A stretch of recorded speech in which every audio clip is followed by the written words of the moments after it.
What it do, niggas? We live from Mondonistan. Who? What? Hey, wait, why? I just saw the shirt. Why is Laurick video not on? I don't know. Is it just for me? Hard. Laurick, do you see us? No, I do. I see y'all. Do you see me? Amber pressing buttons. Listen, y'all. Welcome. There we go. You're What's welcome. Talking about Amber pressing buttons. Pressing buttons, bro. That's what happens when you and Mom Donna stand. You know how to press shit. My daughter's dead. You tripping. Oh. Hey, this be my favorite videos. Them niggas be like, yeah, you know, I'm coming live from Mom Donna stand. They're on TikTok acting the fuck up. It's so funny. Wait, are they like everywhere? They're in New York, or they're in like is it a location that the people in? Are they in New York? They in New York. They be like, you know, I'm coming live from Mom Donna stand. You know, assalamu alaikum, my brothers. They finna make everything free. And they be like walking, they be like, you know, the birds is chirping. Mom Donna stand is popping. Come on and visit. I just think it would be better if they be like, you know, Kwame something. They use the Kwame part of the name. I think that would just be pretty dope. Yeah. Yeah. Did they send you that? Is that your reward for getting him elected in New York City as the head of his campaign team? Is that what they did? Also, although I was definitely phone banking for that nigga, I was on the line, baby. I was making them calls on election day, literally from Memphis. Hell yes, I'm trying to get that nigga in. I was not playing. Okay. Inshallah, Devin. Yeah, that's right. Hey, shout out to all the folks in the chat. Welcome to Remix Morning Show. Amber ain't introduced y'all or us the right way. You know, her homeboy under the office. Wait till my homeboy. Wait till Andre get into the Bronx. Then I'm moving back to the Bronx, and that's it. Who is Andre? What he running? Don't worry about it. Don't worry about it, sweetheart. Andre Easton, check out Saturday. Don't worry about it, sweetheart. You running for Bronx president? He's running for position in the Bronx. He was just on Saturdays with Geechee, Renee, and Mtume last week. So that's lit. Have y'all seen the video of the dude? He was like, I know y'all call me the Black Zoran Mondani, but my name is, and I'm running for mayor of Jersey City, the one who's going to the runoff. Wait, who? No, what? It's this guy in Jersey City. He's a Working Families Party candidate too. And he was like, I know y'all keep calling me the Black Zoran Mondani, but my name is actually, I can't remember his name right now, but he was like, my name is actually, and I'm running for mayor in Jersey City. He's in the runoff right now. I'm gonna look it up real quick and post it. But he's funny. No, I bought this myself. I got this one. I got another one. I got a sweatshirt on the way, you know, for the winter months. This is a long sleeve shirt, but I need a sweatshirt too. I might get a hoodie. Hell. How do people in Memphis react to the Zora merch and news and campaign? They lit. Shit. I want to move. Fuck. If it wasn't so expensive, I'm gonna wait for my boy to get in and see how much he stabilized the rent. That's funny. Yo, when I see a Zoran Dashiki, that's what I'm gonna give up. Okay. That's what I'm gonna quit right there. I like the way he ran his campaign. I think it's important to really center people, and I feel like we haven't really seen a people-centered campaign. I hated the Obama comparisons. I definitely felt the energy though. I do think I get what they were saying, like they hit the same Obama hope energy, but I was like, yeah, but my nigga ain't gonna have them Obama policies, and that's what matters. And I was just like, I feel like the Working Families Party has really shown like that it's possible to run these candidates. I'd just like to see them do it in the South. Like I know they have some other local candidates, not mayor candidates, but like they had some city council candidates in other places. I would love to see them run a Working Families Party candidate in Tennessee and other places. I think the issue is that it's very hard to get ballot access here, just like other places in the South, like Georgia. Like they kick them third party candidates out the ballot there. Like they make it really, really hard to get ballot access. And so I think they wouldn't have a Working Family Party's line but they could run someone as a working family party's candidate. But they didn't got me locked in. Now I became a dues paying member last week. I'm locked in like a motherfucker. Yeah. I said, you know what, working families party, I see what you're doing. I'm gonna join it. Yeah, I wonder. I don't know. So I don't know what you feel about entryism, right? When sounds like we're about to get into this, so I just want to highlight. I saw that. So just to tee you off, Geechee. I know the rest of the remixers talked about this earlier, but we want that Friday analysis. What do y'all think go on candidates like him, electoral politics as a whole? Go ahead. Yeah, I think organizations on the left who claim they have a ground game and they're touching grass, as Claudia and others would say, it's their time to like mobilize and organize the energy that's coming. For folks on the actual left, they can either sit back and be like, he ain't no real soldier, he ain't gonna do this, and they can do that, or they could be like, oh, niggas is talking about this now. It's time to get busy. Or they can go into, I don't suggest this one. They can go into the party and engage in what they call entryism and try to like radicalize a particular party in a particular location, especially if they got the ability to platform and win a particular type of politic. But yeah, I just wouldn't. I would be careful not to fall into what August Nimps called voter fetishism and think that niggas don't win the championship because he got an office. But yeah, I start there. How you feeling? I mean, I think I saw a lot of people talking about that on Threads and Twitter, and it was like, I'm so sad that after Zoran gets elected because I have to hold him accountable. Da da da da. I didn't feel any of those emotions. I wasn't that tied to it. I also am not that kind of person who is like, I really feel like this campaign was one of the best I've seen, but I also saw people definitely fetishizing the hell out of him, like really obsessively, like real bad. And I was like, it's a lot. I was like, y'all doing a bit much for a nigga you don't know. Like, I only bought this t-shirt 2 weeks ago. I have liked him from like when he started running. I really started paying attention in the summer. I've only been locked in for like maybe 3 months. For real. I just bought the shirt when I realized he was gonna win. Because I work in I study political science. That's what my degrees are in. So like I understand data, I understand people, I understand the sociology of it. So I knew he was gonna win. I knew not only was he gonna win, I knew he was gonna win an overwhelming number. I knew that he was not gonna just like get close. I said he's gonna beat the fuck out that nigga. And I was right. He whooped that nigga ass, like I thought. Because I understand the data and stuff behind voting. And I saw that he was able to engage a base of voters who have not been interested in voting for a very, very, very long time, which is the main issue we have in the South. People are not excited about elections. They don't feel like the Democratic Party is doing shit, which they're really not. They don't feel like either party is serving us. We're seeing that right now because we have a special election happening right now in Congressional District 7. And there's so many Republicans, because Tennessee is a red state, there's so many Republicans who are flipping to vote for this Democrat because they're like, I'm going to lose my fucking farm. Like, these Trump policies have screwed me over. This is not the right way to go. So many of them have lost their businesses. They're going to lose their farms.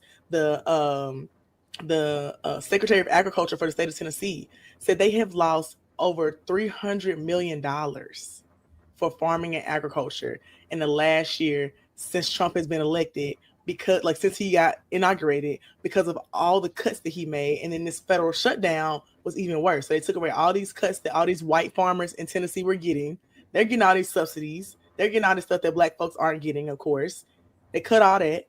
Then they on the brink of losing their farms, and then we have a federal shutdown. So then they not getting no money at all, really. So the stuff they got cut, gone, but now they obviously not even getting like the little bit of loans or payouts they were getting because the government shut down.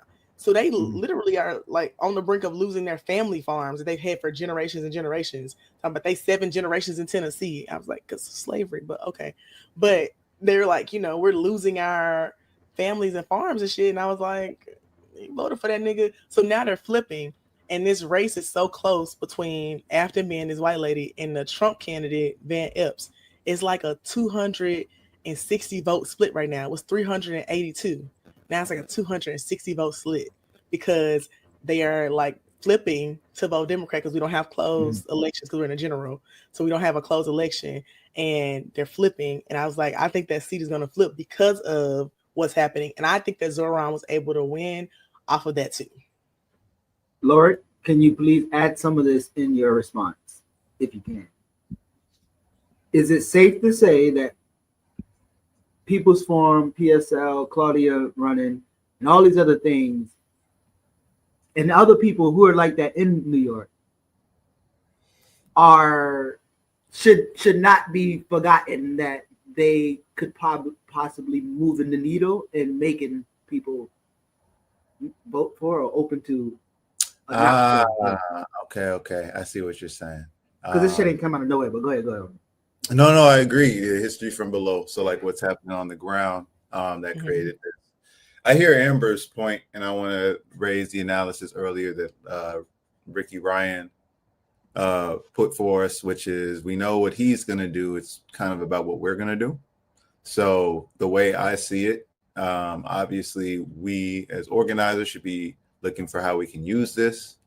But my biggest concern, I'll say, is that all this momentum is credited to the Democratic Party, not the conditions on the ground, not the Republicans ramping up their version of fascism, as Amber's outlining, none of those things, right? So we had a big No Kings protest. There's a lot of mobilization that the Democratic Party is doing to try and bring people into alignment with them.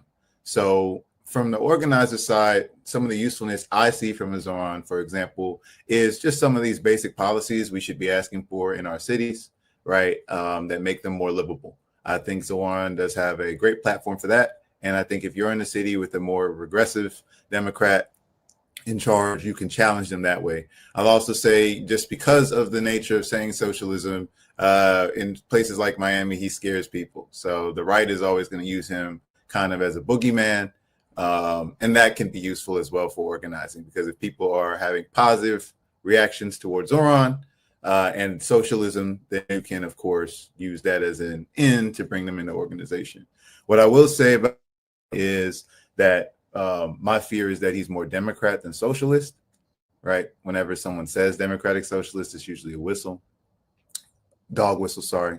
So I just see him as a Democrat. I will say the two things that stood out to me, and I'll just drop it here, were number one, his approach toward the NYPD.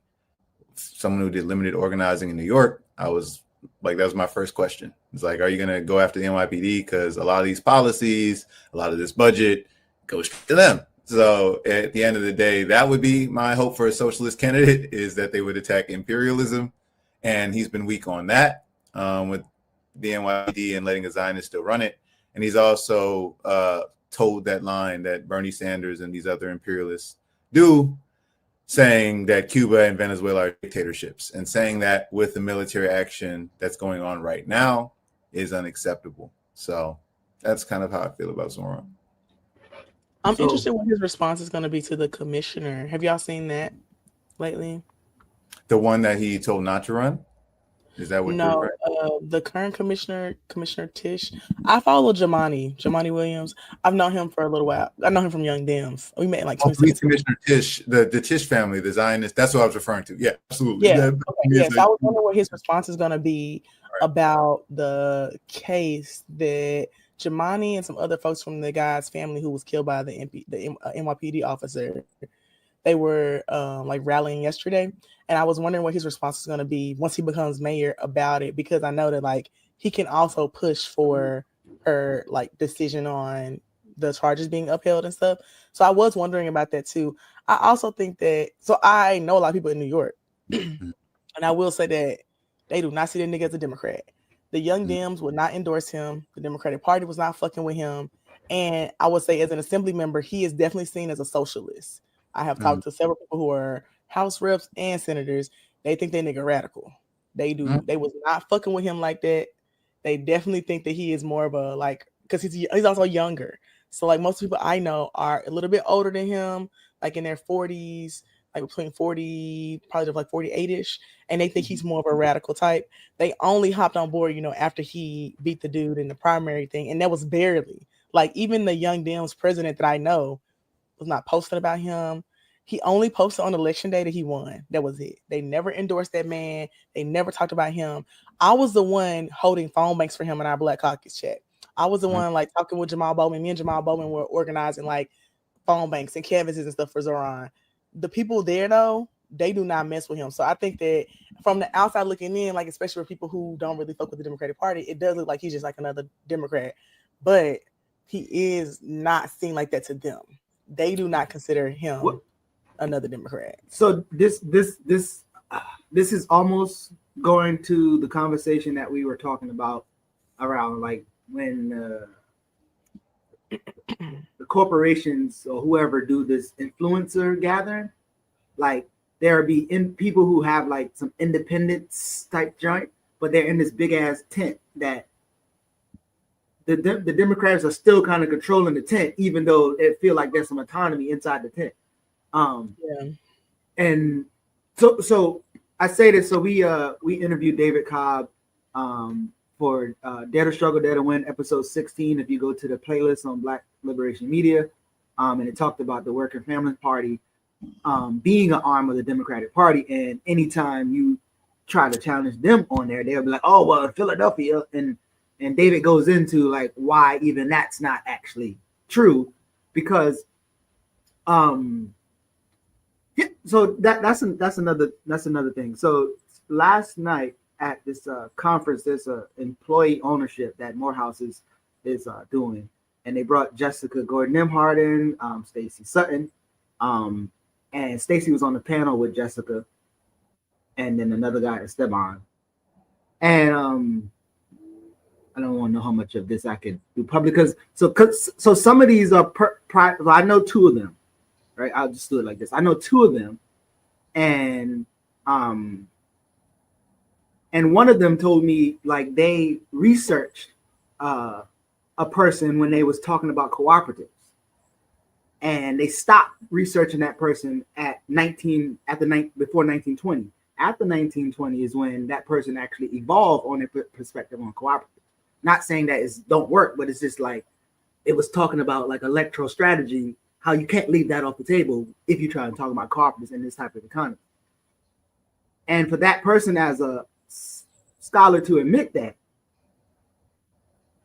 it is and that person like they take up a lot of space in that environment. And I'll probably be in as vague as possible because I don't want to say whatever, but they have like a responsibility to like give the people all of the information they need to know about this type of things. And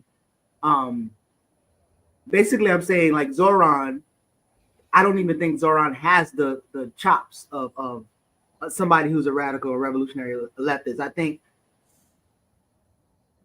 think expecting him to have that is where we're gonna fall at. And then somebody said something earlier about what we're gonna do. I think it was Chilimacho. How do we harness the electoral energy into a mass movement for the people? I saw that. But at this, like the test already came out. Like we ain't have studied. We didn't study. Like we don't have a strategy. Like I mean, individual orgs maybe, but there has like anytime that we come together to kind of like develop something and have a actual cohesive, coherent left push, like we haven't. So we're caught not prepared, is what I would say. And then maybe we could figure something out on the fly. I mean, maybe some of us, I don't know, but I just think yeah. I just want to say A-Rob said Mom Donnie used to be a rapper, and I just want to say I too have put out a few singles. So hey, I just be doing shit for the plot just like him. Yeah. I mean, I think Chitty Macha's question is the main question, though, regardless of if we have an answer. Question? What Geechee just raised, whether or not, like, how do we turn this electoral energy, harness it into a mass movement? I think that's the question radicals are always trying to answer. I will say that, again, to be dialectical, I'm more interested in how we can use Mamdani in certain ways. So he's somebody who, as a politician, whether we see him as a Democrat or not, I do personally. But I admit, Amber, you're right. I think he raises crisis in leadership the same way Bernie did, and they cooed him, right?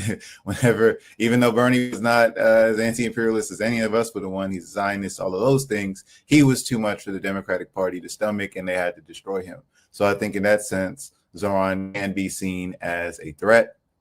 I also think as a politician, as a media, in this media era, as a propagandist, he's talented, right? We can't like deny his team and how great a job they did with their media push and with getting people excited. And I think he can like black people, by the way, because everybody was talking about how right. And Jared had an interview with somebody DSA. But yeah, and I will also say that as a gifted politician, Zoran knows how to hide in contradictions. So I saw for Veterans Day, he didn't attend the parade. Instead, he went to the Bronx, served food, and then spoke to veterans who obviously aren't being served by the system the way they should be. So I think that is, again, something a gifted politician would do. What I'm actually interested in, I've been talking to my comrades about this, is like a comparative study between Zoran and Brandon Johnson. I actually am curious what people think about who is more radical, who's more progressive in terms of their policy and things like that. Just interested in that analysis. I know some people are probably more into electoral politics than me, but that's how I'm trying to see it. I'm trying to see are Zoran or Brandon Johnson the far left pole of what mayors can do? Is there more that can be done? I think that Zoran is only radical in New York. I just want to say that. Right. I think that in New York City, in New York the state, because somebody had a comment earlier about them being conservative. He is seen as super radical because he's in New York City. I think that he just has socialist views that everyone should have that to me are realistic, but it's seen as this like, crazy radical thing. And he's had those views the entire time he has lived there. He has had those views as a state assembly person. He had those views before he was elected. These are not like just random things he brought up as mayor. He was working on these things in the actual state house. And as someone who actually watches procedures and hearings, I've actually seen him in hearings questioning people. I was watching a hearing about healthcare, and Governor Hochul had changed like their healthcare program for people who were providing like caretaker support, because Leah Webb, who's a senator in New York, I know her too, and I was watching her in the hearing, and I was also watching a hearing that Zoran was in. So I've actually seen them in their actual positions, so I know how they are responding to things, and I know that he has not changed since he's been elected. This is how he has been the entire time, and that's what people in New York have told me too. I will be interested in a comparison between him and Brandon Johnson too, because I don't think Brandon Johnson is radical for real like that. I think Brandon Johnson has some very specific pushback, but to me, Brandon Johnson is just pushing back against Trump and his policies. Brandon Johnson is not doing radical things. People in Chicago are still fighting for. They had to fight super hard for those mental health centers that he was not supportive of or didn't help with in the beginning. Like when they were trying to get the mental health centers open back up. I don't think that he's like, doing some extravagant thing, but I would love to see a comparison of the both.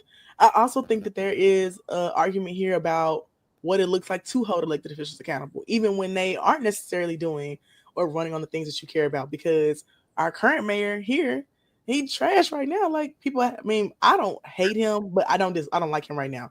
A lot of people hate him right now, but what is it like to hold him accountable even when you don't like somebody? And I will be interested to see what that looks like for Zoran if he does something people don't like. Like, how are they still going to hold him accountable without like vilifying him? Listen, I said this before. We're coming from the block party. We're in the block party, right? African people. We're going to skip the major party and go to the after party or build the after party. But if we go to the party, we only there to recruit a few people to see if they want to come to the after party. So if anybody don't know that reference, with I and Jared and Renee and a few people and talking about how black folks need to build both of those parties and build an after party. And then the block analogy is like, can we get in a space where we actually have black folks or people on the left moving in a block fashion and tactically working with folks until they're able to build their shit. So we're not really looking for anybody's in any one of those parties, including the little arms of those parties, to be radical. Like that's not what we're saying here. That's not even depending. Somebody said something about like being sad because people, like nobody is even focused on this person as a politician. Organizers are focused on the shit that they're saying and the things that they're doing that they can utilize to actually move people. So I just think the conversation sometimes is outdated. It's like people are not like they're not having they're not part of the conversation. They're just saying shit. They're not even like. So yeah, I don't know. No, I think you're there. I think it's back to policy, which we all three talk on here a lot about. Again, I don't think it's so much about having faith in the politician or the personality. But to Ricky's point, again, what can we do with this? We know he's going to do things. What can we do? And I just want to say, in addition to asking what is we're going to do, we have to be able to realistically predict what he's going to do. Like, I don't think it's so much about faith. I think it's just about knowledge of your opponent, right? Like, we have to know what is it that we can reasonably rely on them for, and what can we expect them to fall back on. So now, like I know, like I said, NYPD, if you're trying to get defund, if you're trying to do certain abolitionist work, you might have your work out for you. We'll see, right? But people who are into rent stabilization, for example, they have some policies that Zoran has explicitly said in his campaign that he's going to try and do that they can work on. So it's just about, is he going to do that? Do you know if he's the kind of politician that just says that shit and lies, says that shit and abandons it? To Amber's point about an Obama before, will say Employee Free Choice Act and then never bring it up again? Or is he somebody who's actually going to, make some motions toward it, and then you'll see the other contradictions in the system? Because as we know, it's not Zoran himself. There's an entire political apparatus, economic apparatus set up around him. So when he tries to do his agenda, there are going to be the contradictions that most people aren't aware of, that they finally see, oh, this is why we can't do this. It's not just the mayor's office, it's boom, boom, boom, boom, boom. Which is why I think it's important that he actually did run on things he can't change, because he actually can't stabilize the rent without the council. Mm-hmm. The mayor is the one who actually has control over that. So I thought he made really good, which is how I know his political strategist is a black woman, because she is. He ran on specific things that he knew that he could change. He has the power to do those things, which I feel like maintains the faith in him as a politician, because if he had ran on shit he knew he could not do and did it, it's going to lose all faith. That kills all the momentum that we possibly have for somebody like him who's running and wins, right? Those are things he specifically can do. The mayor of New York has that specific power. They can sign off on it or not. So he can do that. And so when he does it, okay, he answered that thing. If he doesn't, then he gets held accountable for not. Also, I want to pause for the cause and say what's up to my nigga Chase, and tell Justice I said I love him and I miss him so much. My Chase is my friend here in Memphis. I didn't even know he watched the show. And Justice is his baby. He's very cute. Oh, so what I just thought of, have any of y'all like read or studied Grenada's conflict when Maurice Bishop and Bernard Cord was in conflict and the U.S. exploded, and that conflict, and then actually I think maybe it was Ricky Ryan or somebody else. I haven't no, me either. I gotta look. Well, I think it was Ricky Ryan or somebody else who suggested that although most people like fuck Bernard Cord, if you read Bernard Cord's perspective and version of the conflict, it actually gives you a broader idea of like actually what happened, and then some of the contradictions. Because I'm heavy on Maurice. Growing up, I was heavy on Maurice, like studying and like being upset because like it's Bernard Cord's fault or whatever. But the reality is like they were having this conversation around not letting the people know yet that it's a collective decision, and Bernard and Maurice had equal power in leading the country, but the people saw Maurice as the revolution, and Maurice was kind of like, well, we don't have to tell the people that this is what it is. They can look at like we know that we're going to be doing this leadership this way. We don't have to tell the people that it's split leadership, because they might lose faith in the revolution because they kind of see Maurice as the revolution. And Fidel was kind of like consulting him because Fidel has an experience with this, just like Ortega and other people, where the people, even though the people like say Ortega and they make songs about Ortega and Fidel, like they use their office to start to open people up to shared power as opposed to them being the leader, right? And so I'm saying that because like if a character like Mondani, if he is to be somewhat successful, he will start to break people's natural inclination, well, not natural, but is created by propaganda. But these people inclination to think that this one person is the leader, and it's not like a shared power or a people power that we're trying to push through. So his responsibility up there is to kind of start to break the scales on people, how they see power. Yeah. And again, I'm saying that with Maurice, because how I understand Maurice's argument was not that I am the revolution. This is like, if that's where they're at right now, let's not break their spirit or whatever. Like, kind of read the room. The joy that they have. Yeah. So I think, yeah. I really like Kahinde's comment. They said, I think what's so important in this conversation is specificity. Each city has its own distinct policies and intricacies. The room for exploiting Zoran's election is not ideological, but material. And I have been talking about this too, because I think that because of the popularity of the campaign, like, people don't understand, like I said before, the things he was running on are specific to New York City. The things he ran on are very specific to New York City. We cannot do that in Memphis.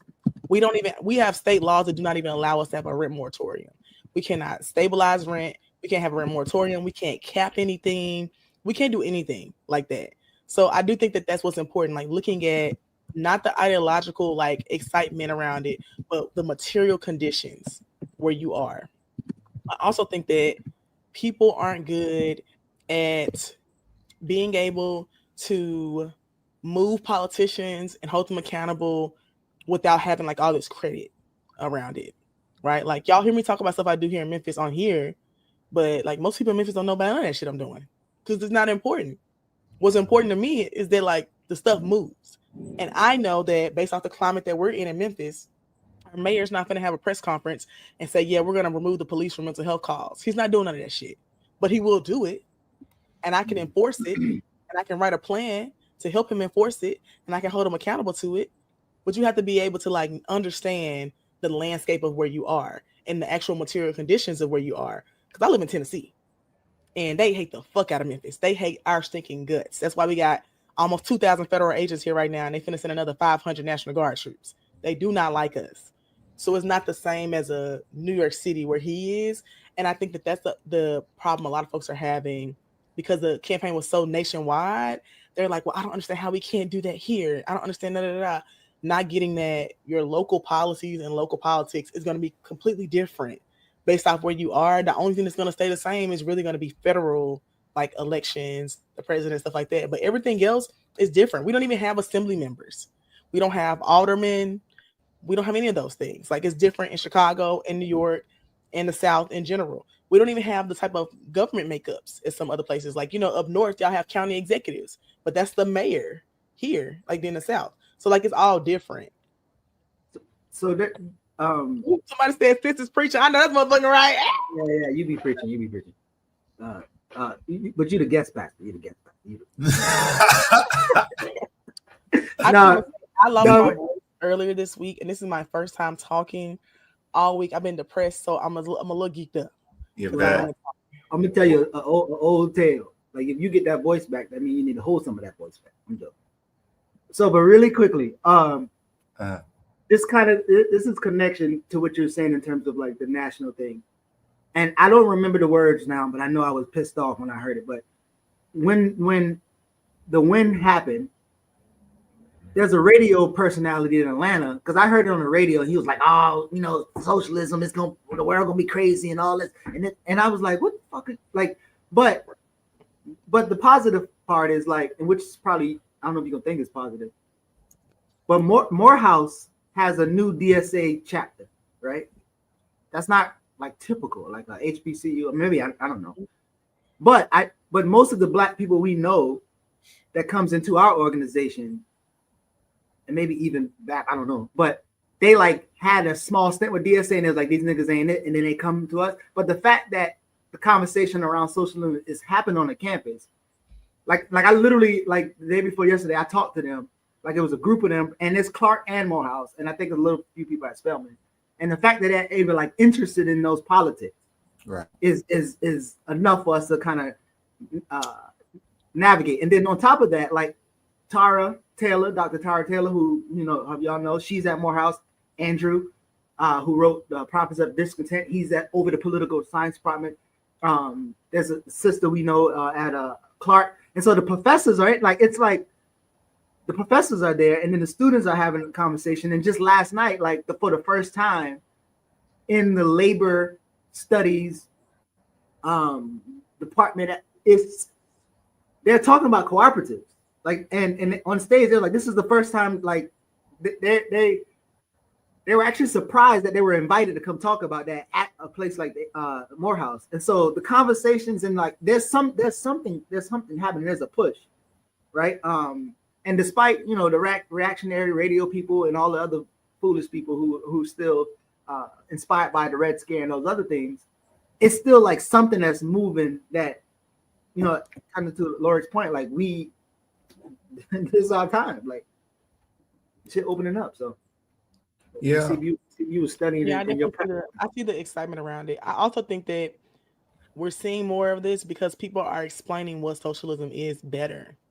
Like, I think that folks didn't quite understand it all the way, and there is this kind of villainization about, why don't you know what socialism is, and like a lot of judgment sometimes. And when people are able to see what's possible, which is why I talk about that a lot, when people are able to see what's possible, they're more likely to be interested in it. And when someone explains it to them, when you got a Zoran saying, we want a New York City you can afford, let's stabilize the rent, let's make the buses free, and people are like, oh, what's that? And then they're like, oh, that's socialism. And they're like, oh, okay. Then they get into it. They be like, all right, I'm feeling this shit. But no one explained that to them at first, because we have this assumption about people, especially like academic niggas, folks in college, that they should just know, and they don't. Yeah, that reminds me of like how Fidel talks about this again, like in a Central America context, like armed struggle probably happens more rapidly, but even after that, like they actually had to politicize the people and nationalize things. And once they started confiscating land and giving it to the people and nationalizing school, niggas was like, what is this? Like, oh, this is socialism. Oh, and now people are like, they're ready to die for these policies. You're not about to regress, even though, Nicaragua, they did voted it out, but they voted it back in. So, but to your point and to Laurick's point, like, can you communicate like the steps to a particular thing? Can you communicate the policies, the how the social order look in this thing that you want? Yeah. And could that be on the other side of what you're against? And like, a lot of people don't. A lot of people don't do all of that. Yeah. I feel like a lot of people are more into shaming versus explaining. Yeah, I wanted to highlight this comment, and Amber, I take your point 100%. It is a product of what times we're living in, and a lot of groundwork by some good organizers. So this comment, rent stabilization in itself for the minuscule rent stabilized apartments will not affect change that is needed regarding housing for the masses. So I absolutely agree. And so this is my point again about the contradiction here. Are we building socialism? Or are we building social welfare, social imperialism, right? And so to me, the core element, defining feature of socialism, of course, is workplace democracy, controlling where you work, and fighting imperialism, right? And making a political economic system that isn't based on exploiting and colonizing other people. To that extent, right, I do question how well Zoran is building anti-imperialist consciousness in people, though there is a lot of pro-Palestinian support for his campaign. But that would be my point. What does anti-imperialist consciousness look like? Like I said, the NYPD is sucking the money out of your services, out of your life and what you need in New York, right? So trying to get free grocery stores without addressing that, it's a bit of a problem, right? It then confuses people into thinking socialism is social welfare. It's Keynesian. It's stuff that Democrats did, 50, 60 years ago, and that's not what it is. So I am a little worried about that. But to Lady Alex's point, so I think, again, as organizers, if you are working in housing in New York, in your base building, this is what your base wants. Your base is going to want rent stabilization. So yes, you are going to have to push for that. And then you're going to have to make people's consciousness about it go back to this contradiction that Lady Alex is pointing out, that there's not enough housing for people, but that who do you trust in your community to work for you? It is us. So that's the whole point. We understand that rent stabilization is not enough. We want people coming to us, trusting us, organizing with us, because we're moving toward the actual solution, not going to rent stabilization and then falling into the Democratic Party because they believe the Dems provide that. So that's the struggle we're in. Just wanted to highlight that. No, that's beautiful. I want to highlight another comment that was in response to that, because I actually agree with both of them. It's the Gier said 1 million rent stabilized apartments in New York City is not minuscule, although her point still stands. And I agree. I think that Lady Alex's point is realistic. I also think that 1 million is a lot. I don't think that that's minuscule for New York City. Yes. I do want to say that I agree with what Laurick is saying, though, that does help you build the base for the organizer you want to see. And my idea, well, my connection would be that if he's saying that this is what he wants to do, then that means that more is possible, right? Like, because that's not going to be enough. So then it's up to us as organizers to push for what's possible beyond that. Same thing that we were doing here, right? Like, this federal occupation is happening right now. And so we met with the mayor and we were like, hey, we need you to stop the MLGW power shutoffs and, you know, stop evictions. But he can only do that for public housing because he's a city mayor. So then I said, well, you need to get with the county mayor because the county mayor is in control of the courts who can stop the rest of the evictions, right? So he did the first part. And then we, as organizers, were like base building and saying, well, the base is saying you need to do it for everybody. So what does that look like? So then I had them pull in the city attorney and figure out a legal pathway to stop evictions for everyone, not just folks in public housing, because that's what the next step should always be. It should always be building on what you've accomplished. Right. So this is, and I saw a lot of their comments and I was like, I would prefer to drop the link and have a real conversation with that person, because I feel like they're like what Sela is saying, that Lady Alice is missing the larger point. You think the establishment doesn't know this, but even with this, they are fight this with the full chest. What I wanted to say, which is in line with both of y'all want to say, when you say you're an organizer, then that means you're probably engaged in campaigns to switch a particular thing, right? Because you said you're an organizer. Right. And if you say you're an organizer and you know that and you're a radical organizer, then you would probably know what non-reforms reform means, right? And if you say you're an organizer, you got programs, and you say you're trying to build mutual aid, you seem like you would know what mutual aid is. Like, it's meeting a need, highlighting a contradiction, pulling people into a larger struggle, but there are tactical wins that you would want or that you would strive for on the way to something larger, right? And so that's why I feel like that. I don't know if that, Amber, you're correct. Like, yeah, you know, we live in the 1920s again. Shout out to Brian Colbert's Hubert Harrison book again, because it's so motherfucking relevant again. But yeah, socialism is on the menu. Niggas are talking about it. That's true. But part of this organizing thing is we on the left probably need to get clear on some words too. So we probably need to get clear on what the fuck is a mutual aid and what is non-reform is reform, and why, yes, my nigga, we can hear you saying like they ain't gonna fix things, yes. But again, are you moving with the people and escalate when the time is to escalate? We have to sharpen we have to sharpen ourselves too. Yeah. And I feel like that's one of the contradictions I have with organizing, is that I see a lot of people who are opposite of what you're saying, like, right? Like, they're like, we want this big thing, and if we don't get this big thing, we don't care about anything else. But that does nothing for people's material conditions, right? Not at all. If I don't try to get the small things first, then we'll never get anything. One big win that I had, like, in the last week that I'm really excited about, is that last year I was working on the budget to get youth mental health services. I talked about it on here, like how we got the mayor to give $1 million to youth mental health and youth economic development, creating wraparound services for folks who are doing job training. Last week he called me and said, hey, that program actually worked really well. Can you create an entire budget for the city budget that I'm going to put up next year? Because he saw the impact of that one thing, right? Now, if I had said, we got this moral budget coalition, we were working on this thing last year, and you only give me $1 million, I don't care. I'm mad. I want the full thing, right? We wouldn't have got shit. And now I wouldn't be able to do what I'm doing now, right? So that's why I don't understand the people who are like, well, if I don't get this big thing, we're not taking anything, because it does nothing for us. Because the impact of that was seen. And a lot of times when you're working with people who are not very radical, right, who don't have the same politics I do, they have to see evidence of something working, right? They have to see that this is actually pushing the things that they want. He was able to see that youth crime dropped 75% because niggas was going to therapy and going to group activities and getting wraparound services, and he realized it worked, right? But if I hadn't taken that win and pushed for that, we wouldn't have what we're going to get now, which is going to be like a $5 million budget that I'm writing, right? So I think that's the biggest thing that frustrates me with the organizing is that we'll push for these really big things, but not be willing to take the small win to build up to the bigger thing. You want to know why, Amber? My homeboy, man, and if he's in the chat, we always quote this philosopher that a lot of people need to study. And the philosopher, his name is Jay Jenkins, and he says, trapping ain't dead. You niggas are just scared, right? So I know that's motherfucking right. So the niggas who's saying like, oh, we want the big thing, they know their skin gonna have to get cut going through that. And they're worried about what happens if they actually get it. Yeah, that's why like that helps nigga not get involved. Like if it ain't the big thing, I ain't gonna, because you know what time it is. Like you gonna have to when you have to pull up my sleeves and throw hands, like you ain't really want to throw hands. So that's why you like, I don't want, if I can't win, I ain't gonna be in it. Like nigga, like yeah, you don't want to tussle. And I think that's kind of really what it is. Like organizing ain't dead, them niggas just scared. They are. I like what Devin said. He says you got to move with the people, exhaust all strategies, expose contradictions as they arise.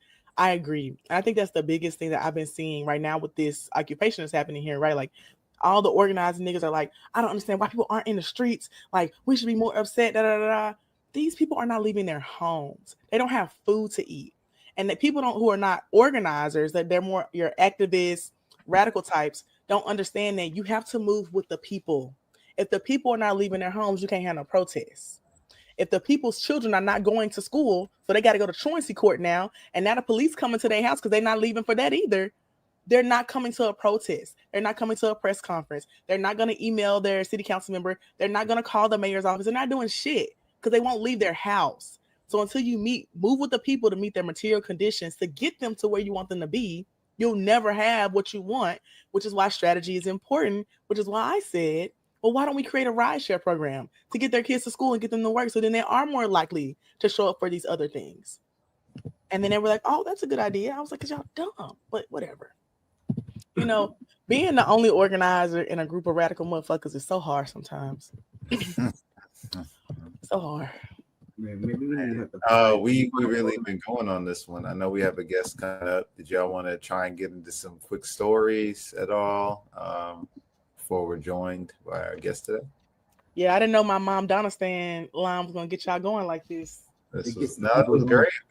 We hadn't talked about Zoran yet, so I like that we did a little breakdown. That was I was nice. geeked up about it. I was actually really getting excited on election day, hearing how people were very excited for him. Like, I mean, every call I made, if they had not voted, they were on the way to vote for him, or they were finna leave. They were asking where their polling location was. Like, and no one was mentioning the socialist shit. No one was caring. They were like, "Yeah, I'm voting for him. Like, I'm not. I'm in. I'm locked in." Like, they was going hard for that nigga. That's how I knew. 2 weeks before that, I said he gonna blow it out the water. My political analysis never lies. I'll be on it. Amber knows. I do be knowing. Why you want to watch the Michael Jackson biopic trailer? It sucks. Well, we got to talk. You already spoiling the next segment. Slap the back. No, I'm just playing. I did find the guy that I was talking about earlier from Jersey City. His name is Musab Ali. Cool. You want to show him? Oh, yeah, I can. Here, I'll share this thing. I just want to say that the nigga fine. Noted. Which is what matters. I think it's interesting that he be saying that he's the Black Zoran, but I can see it. I do see it. I ain't never heard of this shit in my life. And how you gonna get the Black Zoran? Oh, wait. Black guy. Wait, go back. He it's a black man. Yeah, but I know, but he do look like he Middle East black. Okay. Yeah, his hairline just thinner at the top. It's okay. That man look Middle East black. Y'all funny. Anyway. He's definitely Middle East black, but he is black.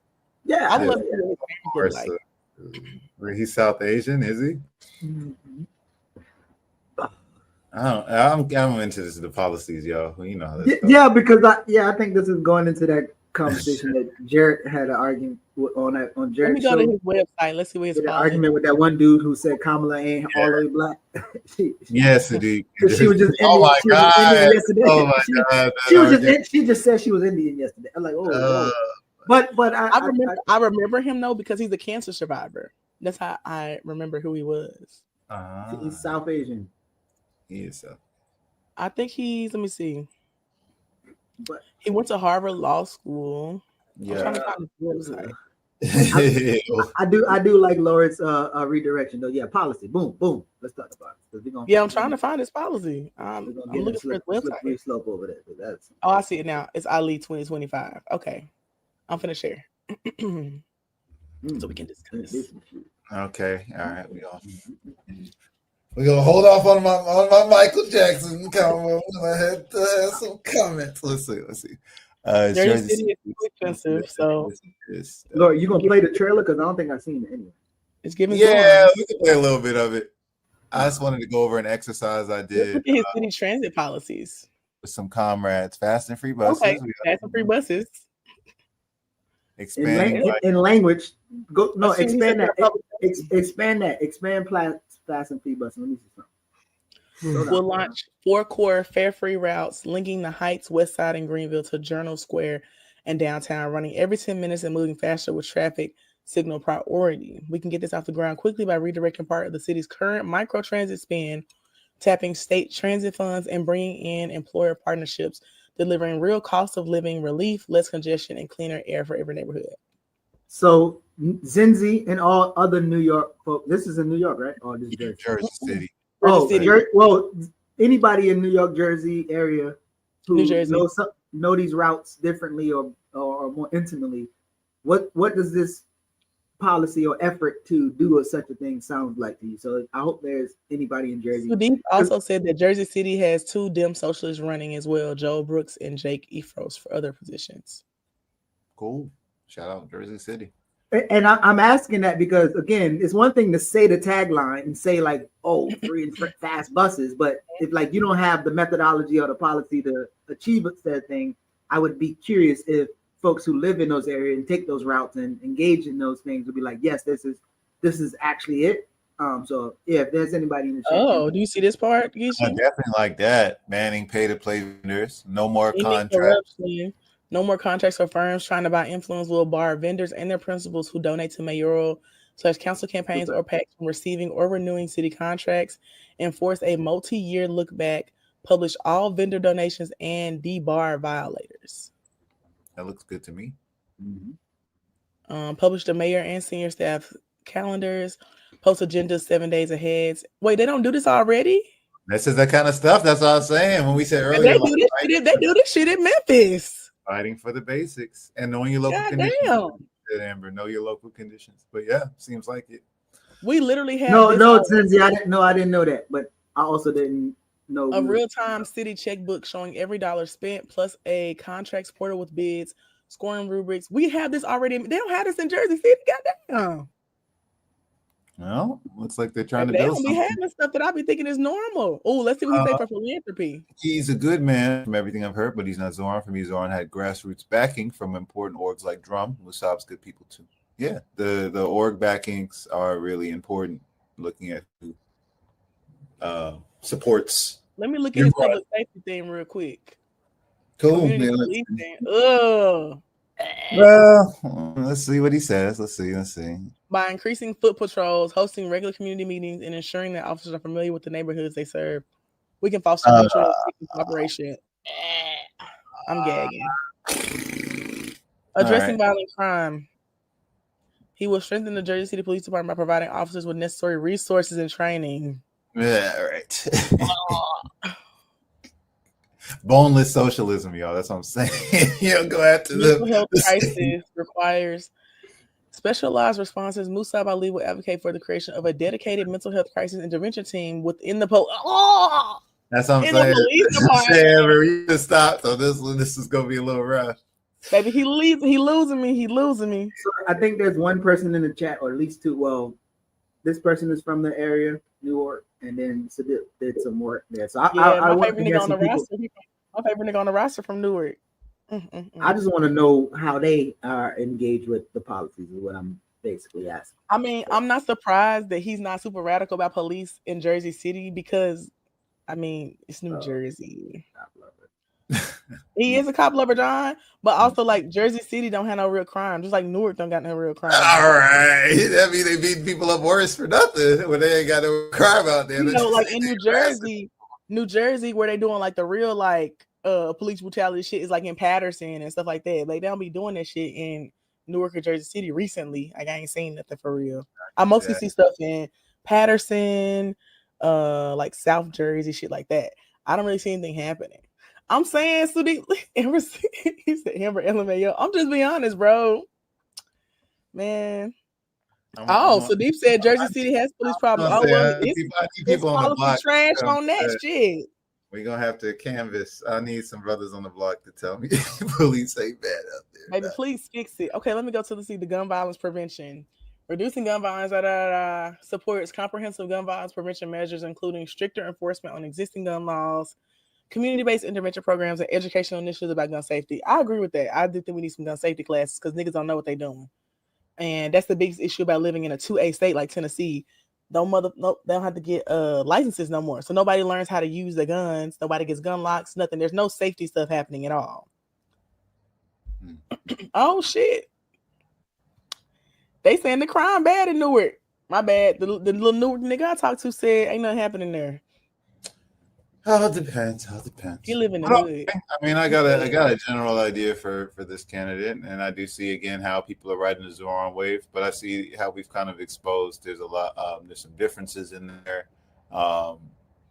It depends on who's supporting who, your local conditions, and what you're fighting. I do like this part about getting more infrastructure for the emergency response, like improving it. Because a lot of them don't be having like they don't have enough 911 responders and shit like that. But the other stuff is trash. He need to throw all this shit away. Yeah. Hey, question. But I mean, Zoran didn't talk about police much at all either. He just didn't say nothing. He didn't say anything at all. Like, they were racist and homophobic and then took it back. So real spineless. I was like, yeah, he just said he's not gonna say shit at all. That way y'all can't say he said the wrong thing. When we are engaged in these topics and conversations and analysis, who would y'all say is our actual audience? Would it be the people in the chat? Would it be the people, the average people? Like who do y'all say we hope watch this and engage the content? Because I know people are not really always engaging the content. And they're saying, I would hope it's the average person. Because I think that like folks need to hear about different things happening in other places too. Like this is somebody who's running in Jersey City, to compare that to like where they are, like a Brandon Johnson or Paul Young in Memphis or Andre Dickens in Atlanta, who won when no one was running against him. I don't know why, niggas. But I will say, I don't know if y'all were watching that council president race. I was real locked in on that motherfucker, and ATL Rowe almost beat that lady. He lost by 2,205 votes. I did want to highlight, and this will answer Geechee's question. So Zoran talked about police, his biggest weakness. Yeah, I've been highlighting that throughout this broadcast. He offered funding to fight anti-Semitism. So when I saw that early on in the campaign, another just massive red flag. Something about giving the NYPD money to fight hate crimes when they're the ones who stopping for his who are committing the hate crimes. He should have shut the fuck surveil up. Mosques and all of these things. So that was, that kind of thing. As a brown Muslim man, you talking about NYPD stopping hate crimes is very funny. So I did, find that interesting. Geechee, to your point, I'm not saying that the average person, whatever that means, because I think we all say that means something different, can't pick this up and watch it, but I do think this is more for people who are interested in organizing or organization, or interested in a more radical analysis from people who do that work. So that would be the audience I'm aiming for. To Amber's point, like Amber seeing people that she knows in the community who watch this. I get people who watch this and send it to me after the fact. Comrade from BNB Miami, Josh, is here, watches the show, gave us some stories to go through today. We'll see if we can. But those are the people who I do this for, people in my community who'd be interested in organizing and building off of the analysis we talk about on here. I do want to highlight this comment that Era said. which was that Baraka also transformed the way Newark does policing. And that's kind of why I said that about Newark, because also people I know there have said like the way that they have transformed policing has really like moved throughout the rest of the like surrounding cities, like your Jersey City. Now I'm not saying nothing's happening there because somebody said that like they nephew just got shot like fatally there. So like I'm not saying that the crime is like gone or anything, but I have heard from people that they have seen a huge impact of like the policies that Baraka put in place. Actually, there's a Black Mayors Association, and they have been meeting with him. Like our mayor has been meeting with him, and some other ones. I know the Birmingham mayor meets with him because my friend Uche, who works for the Birmingham mayor, runs their gun violence intervention program, and they go to Newark all the time to like change their policies that they're doing in Birmingham, to implement some stuff here in Memphis and some other places to kind of emulate what Baraka did. But I do think that is not the exact same because Newark is very small. And I think that it's harder to replicate something in a place that's so little to like a Birmingham or Memphis or an Atlanta. And they have been trying to figure that out in Birmingham. Like, how do we scale this up? And they've been doing great, but they've been trying to figure that out too. Like they've worked several years to scale that up to where it needs to be, because a Newark is just not the type of population that you would like replicate immediately. You have to like be able to have funding for it, which they did not have immediately. You have to be able to show that it's effective, so people are willing to give private dollars to it, and the city is able to get the votes they need on city council for the budget for it. Like stuff like that all comes into play. Now, I don't think that nigga should have ran for governor, but you know, that's what I know. Look, he was. I don't say the niggas in Newark love him because somebody said Baraka was elected by the people. They love his ass. The dude that I talked to who is not political at all, they all know Baraka though. They love that man. Check out some of her names. 500,000. That's a check some of her names for New Jersey analysis. It's small. Or compared to Atlanta, it's small. Sorry, we were talking over each other for a second, but I think you were saying Newark is not. Oh, somebody was saying in the chat that Newark is not small because it has 500K, and I was saying that it is small compared to Memphis or Atlanta, though. Got it. Yeah. So I believe we are joined by our guest now. So yeah, let me introduce her. Okay. Before, let's do. You want to do a little segue, a real segue break? Because you don't know. Yeah, of course.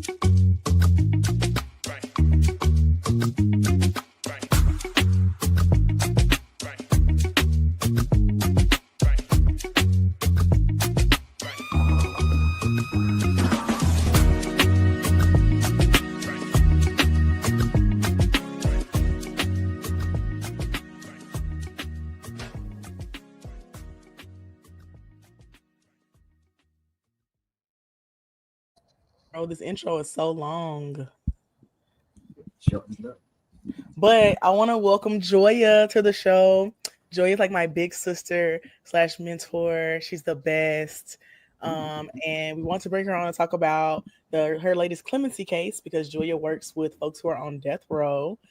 She's from Memphis. I don't know why she got this Atlanta sweatshirt on right now, but it's whatever. We'll let it slide this time. Hi family, how y'all doing? It's so good to be back up here.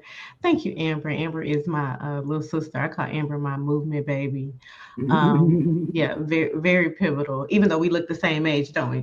We look the same age. Thank you guys for having me on to talk about this case. Lord, like this has been a whirlwind of really 72 hours because the case that I was working on, and a lot of folks know it now because I guess it's become cool to hashtag it now once it gets popular. Tremane Wood in Oklahoma. He was a brother that was on Oklahoma's death row for felony murder. And I broke it down in our last show, Geechee, but for those who don't know, felony murder is when you didn't have to actually commit any type of murder or be responsible for somebody's murder, but you were with the person who did. So say if you took a ride with your little homie, your big homie, you're the little homie, and the individual gets mad at the teller or gets mad in any type of altercation and they inevitably commit a crime of murder. Well, you can be responsible for that murder and not just responsible for the murder, but charged according to the state with the highest form of punishment, which is the death penalty. And that's what happened to Tremane Wood in Oklahoma. He was following his brother Jake. Jake commissioned him for a robbery in 2001. And a man by the name of Ronnie Whiff, so I definitely want to censor the victim, lost his life. But Jake, his brother, openly admitted to stabbing the victim responsible for his death. But Jake, because he had private attorneys for money that he had stashed from kind of running the streets, he was able to get life. And Tremane ultimately just received death because his attorney only billed 2 hours of preparation for his death penalty case. And not only that, if you want to just dig deeper into the system and poke holes in the system, the jury wasn't even instructed on the different sentencing that the AG wanted to charge Tremane with. So they were very confused when it came to actually sentencing him to death. And a juror, the only Black juror, has come out to say that she was very confused. And not only was she confused, she was bullied by the other white jurors to seek the death penalty. So all of that happened 2001. Fast forward to about 5 or 6 years ago, he began his appellate process to actually appeal and overturn that sentence of death, because we all know that sentence was unfair. There were other two people that were involved, two white women that were involved, and one, she only received, I think, about 11 years, and the other one received life with the possibility of parole. So all of them got sentenced, but the harshest sentence was of Tremane. So that was the one that we were trying to fight for. Tremane on yesterday received clemency from Governor Stitt 1 minute before he was about to be executed. I want that to sink in with you guys and all of the things that he went through. Having his last meal, which they said was catfish, being walked down to the death chamber, having his spiritual advisor in the room. All of this was happening. And then the governor made a call to the warden 1 minute before and stopped the execution. We thank you, Governor Stitt, for stopping the execution and doing the right thing as a Republican governor. But 1 minute before caused him extreme stress and pain. And just to give you guys an update, I don't know if you've been tracking the case, but he was found in his cell, collapsed and fainted. So he seized a couple of hours after all of this happened. So he is now in the hospital. And we are tracking that as well, of kind of like the events that followed after him leaving the death chamber. The governor said he wants to see cameras and he's going to lead an investigation on what happened. But, I just question, will he do the right thing? And do we really trust system players to tell us what happened? But Tremane received clemency from the governor a week before. He received a 3-2 vote clemency from the Oklahoma board. But I really just want to send a shout out to all the Oklahoma folks that were on the ground, that were working to free this young man, Tremane Wood, from death row. So, yeah, I actually was just pulling up the article to see a current thing, and I didn't see the unresponsive thing. And then that article said something about stress and dehydration, which if you about to damn die and you know that you shouldn't be dying. Right. So, I thanks for that. I literally just. Can you guys imagine that? Can you imagine the post-traumatic stress that he's probably going to endure for the rest of his life? He definitely wants to be an advocate. He and I spoke on Tuesday, and he just thanks everyone for the outpouring of love. Even if you just shared a social media image, even if you just hashtag Tremane Wood, he knows that this movement is bigger than himself. He takes responsibility for just being led down the wrong path. He always says, I wish I had mentors. I wish I had people to let down, but I just didn't have a lot of people in my corner rooting for me.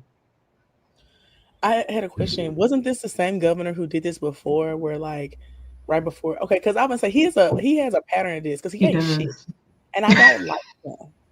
But he does that. Like the other person, they had gave him his last meal too. He was on the bed, right, and put the needles in. And then he stopped it. I was like, what the fuck is wrong with you? Right. And I remember, because I actually was journaling about it, that case, in the last one in Oklahoma. Because I was in DC at the time. I was like doing a voting rights protest thing and I got arrested. And I like at the same time, right after I got arrested, I was making calls again. It had like really de-stressed me. Like I had never felt like so personally attached to something. And I was like journaling Mm. about how much it was just like stressing me out that they were waiting to the very last minute about saving this man's life. And then literally waited till he was on the bed, finna put the needle in, and we're like, yeah, we'll grant him clemency. And I see this as a pattern for him. Like he's just a horrible white man. What Amber is describing is actually true, and I love when you give visuals like that. Shout out to CC Jones Davis, Antoinette Jones, and Mama Jones. This was the Julius Jones case about 4 years ago.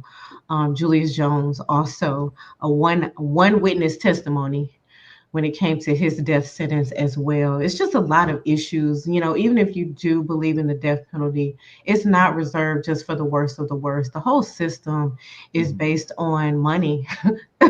Those who have the resources and have access to not have the death penalty are mostly the ones who don't receive the death penalty.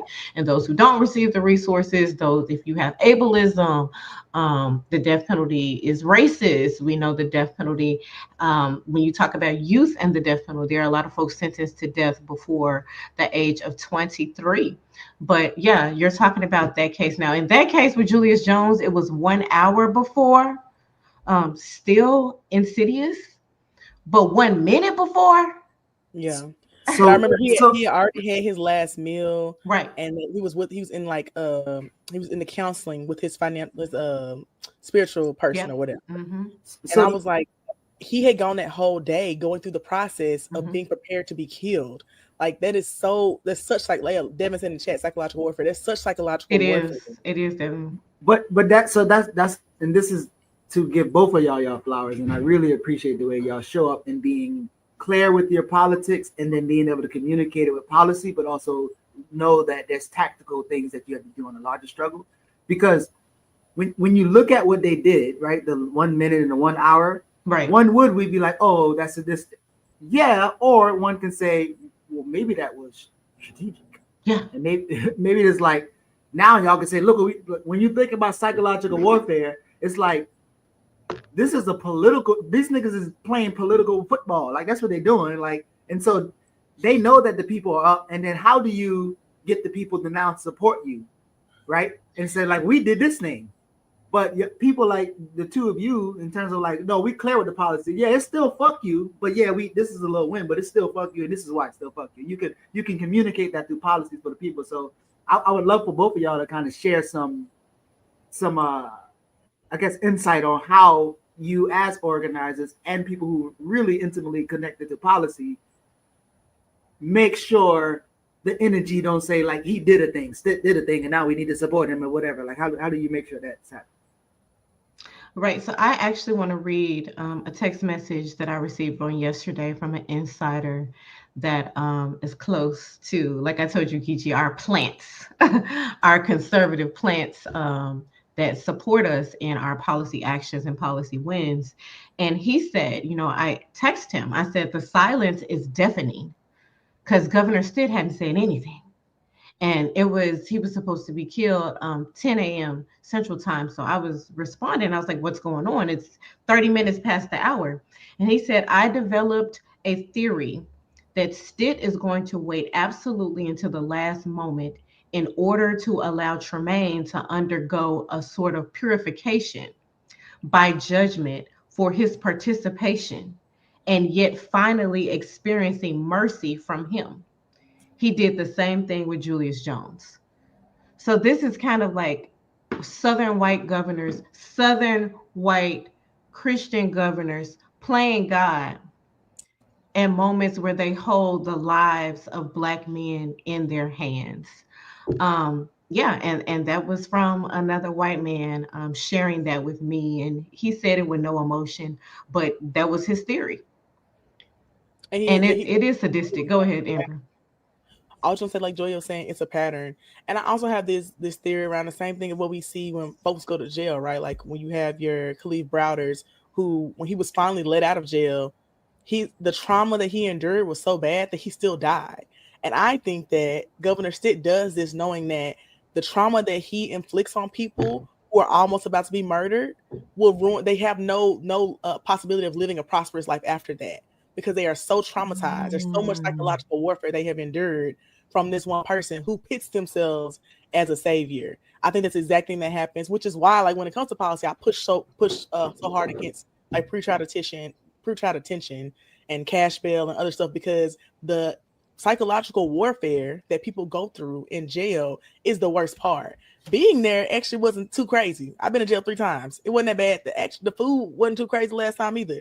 But the psychological warfare of not knowing if I would ever get out because it's so unclear is the actual like damage. And that's what he is doing to people. He knows that he holds the keys to their freedom and he is waiting to inflict as much trauma as possible on them, which is why there does have to be policy changes around the ability for governors to have this much power because he uses it to his advantage. Yeah. He does. Laurick, I'm curious as an organizer, as somebody who's I think an expert in political education, you doing your thing, and also as somebody who understands propaganda. Like how do you see what the conversation is happening here? Like how's it moving? His overall objective? What organizers like Joya and Amber do? Like how are you seeing like what just happened or how it's happening? Yeah, I just wanted to shout out Joya. I deeply appreciate the work. I saw Dare to Struggle, Dare to Win, shared it with my comrades that night, and was really happy to hear about this. I think they've already outlined it as a tool of psychological warfare. It allows this white Christian man to play God over his colonized subjects, over Black people, over African people. And it also makes you indebted, like feel indebted to this person. Like that is the goal. So you outlined it, Geechee, and I want to say just instinctually we feel like thankfully something happened.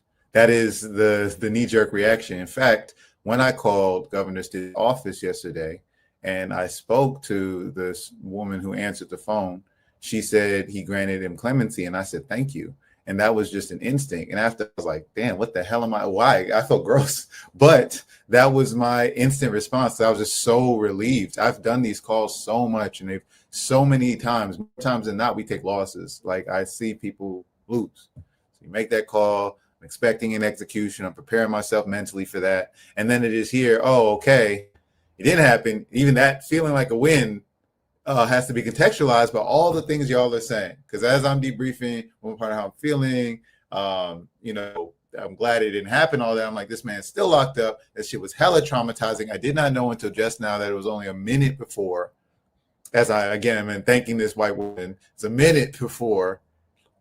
And he's still locked up. Like, where's the win? Job ain't finished. So that's, I think, more how I'm at with it on a personal level. I think y'all got the analysis down. And I know we're going to get into it with Beneath the Mountain today because we're going to be talking about our ancestor, Turner. But I just appreciate also in terms of PE, how this is grounded in a struggle. Joya, when you were asked if you were an abolitionist, you did what I love to do, which is shout out our ancestors who you believe demonstrated abolitionism. So you shouted out Ida B. Wells and her work. And so I just wanted to say that's also just excellent. So just deeply appreciative. No, thank you. Joy, I told them, I didn't tell you. I was so secretly sad that you weren't able to make it to this event because of your work and because of how you show up. I really want you to be a part of this conversation, and so I'm actually glad that we're having this conversation today. Oh yeah, when I talk about Flock, my organization has a toolkit on our website, flockjustice.org, and at the top we talk about people of faith who have resisted systems of oppression. And up at the top is Nat Turner. Nat Turner was a preacher. So when we talk about engaging the Black faith community in this work, even if sometimes, Amber, we have to wake them up and remind them about Claiborne Temple and remind them about First Baptist Bill, where the Memphis Free Speech and Press was founded by Ida B. Wells. Like, we have to wake them up so they will understand that churches were places where movements were born and were created and actually funded and sustained and grew. So Nat Turner was a preacher. And his proximity to being a preacher and being able to move from plantation to plantation allowed him access to mobilize and free minds, or trying to free minds. So yeah, I'm all in with that. Let's go. Let's do it. Yeah, I sent her the passage yesterday for us to talk about. Cool. Geechee, you got it Joya, up? Or you I want me- told Joya that y'all are her biggest fans. Oh, Yeah, I was very happy with y'all's work, the advocacy toolkit. I think like, if anyone's never made an advocacy toolkit before for a political prisoner, please check out what we dropped in the chat. You make a copy of that, make it a template. If you got some political prisoners, yeah. use that down to how to call and what to say. Because even when you call, you get a little nervous, a little confused. I was like, oh, hold on, script right here. I dropped it in the chat again for folks who want the link to the toolkit. Thank you guys. We're going to discuss Beneath the Mountain, an anti-prison reader, which we've been talking about the past few weeks here. Geechee was a part of organizing an amazing event around it. We're reading from political prisoners. We started with our ancestor, One, who escaped from George and Marshall Washington's plantation.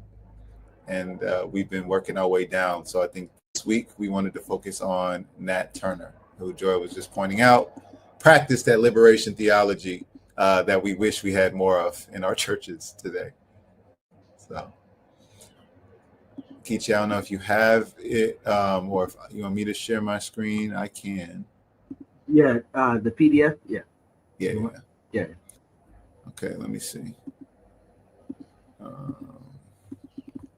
So yeah, while Laurick is doing that, sure most people know, Nat Turner lived from around 1800 to 1831 when he was murdered. This is the conversation with Thomas Gray right before he was to be executed. And this interview is published here in the book. And there again in this book, there's an edited of Mamiya narrating the story before they get into the interview themselves. You want me to pull it up on the screen too, or? Yes, please. I'm trying to download it and do all the things. I thought I had it. My bad. I could. Well, if you want to do it, Amber? No, you got to get. Go ahead. I gotta share it with. All right, I'll pull it up because I once I share with my other account, it should be good. Hold on. Don't worry about it, sweetheart. Got a lot going on over there, Lord. Hey man, I figured it out. I think. You did? Sure. Yeah. No, not yet. I shared it to myself, but now it's not. I know, guys. My bad. Error 500 X in the chat is a toolkit on a website. Yes, it's on the Flock website. So if you go to the flockjustice.org website, it's on there. Okay, I got it now, y'all. My bad. It only took 5 years. Don't do that, man, like that. See, it's true. You're not gonna do it. All right. So, Beneath the Mountain, Anti-Prison Reader, edited by Mamiya Abu Jamal and Jennifer Black. Our books are on the way, Amber. We got ours coming. Sorry. So, are they?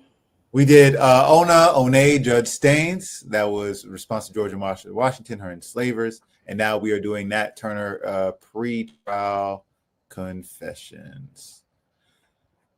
So we've been reading the summary at the beginning. If y'all don't mind a little bit of popcorn reading, I'm actually going to zoom in more paragraph by paragraph, and then we can just talk about the letter itself or the confessions themselves. So anyone want to start us off?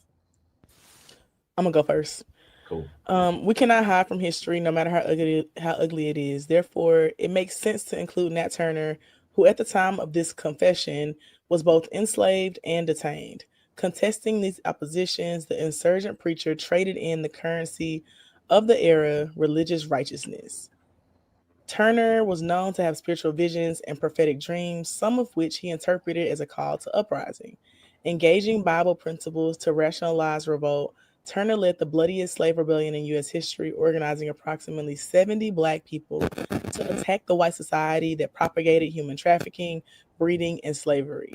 Turner's insurgents reportedly spared some houses, those of impoverished white families who Turner believed posed no threat. While Turner eluded immediate capture, after 2 months he was apprehended. In response to questions from a white lawyer named Thomas R. Gray, Turner explained the circumstances that led to his revolt. He was found guilty and executed along with his co-conspirators. I'll read next. And I love that class suicide and class analysis in that little passage. Following Turner's revolt, the South reacted against Black literacy. Reacted against Black literacy in much the same way it has revolted against critical race theory since the Black Lives Matter uprising. Anti-literacy laws prohibiting enslaved people from learning to read and write were strengthened and more widely enforced. A literate and articulate Black man, Turner confronted the slaveocracy with what can happen when human beings are treated like livestock. How different might this account be if Turner afforded the privilege of self-representation, had written it himself instead of having mediation of the lawyer who transcribed his words? The role of literacy and the significance of self-representation proved to be current throughout this book. Turner's plight raised other questions that remain relevant to this day from an abolitionist perspective. What are the best methods to liberate ourselves from violent systemic oppression? Is the use of armed resistance ever justified? If so, when and who decides? That when question definitely relates to Always the justified. No. But that when question definitely relates to the conversation that we were just having. Word to Leonard. The when can be measured through a strategy or a tactic that we all leave on the table. But anyway, go ahead. Let's rock.